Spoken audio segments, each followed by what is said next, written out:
1 Februari diperingati sebagai Hari Hijab Sedunia yang dipelopori oleh Nazma Khan untuk menghilangkan diskriminasi terhadap muslimah berhijab. Lantas bagaimana para pelajar di Banda Aceh memaknai peringatan Hari Hijab Sedunia yang diperingati pada hari ini?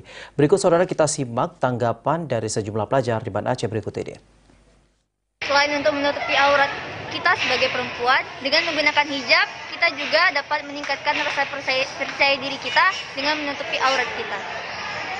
Saya memaknai Hari Hijab Sedunia ini dengan tetap istiqomah untuk berhijab, karena berhijab itu selain sebagai simbol seorang perempuan muslimah, selain sebagai simbol Islam, hijab juga dapat meningkatkan kepercayaan diri serta juga sebagai tren atau fashion yang modis dan bukan justru membuat orang perempuan muslimah itu terlihat kuno. Hijab adalah suatu kewajiban bagi seorang perempuan dalam beragama Islam untuk menutupi auratnya. Di dalam agama Islam ini terdapat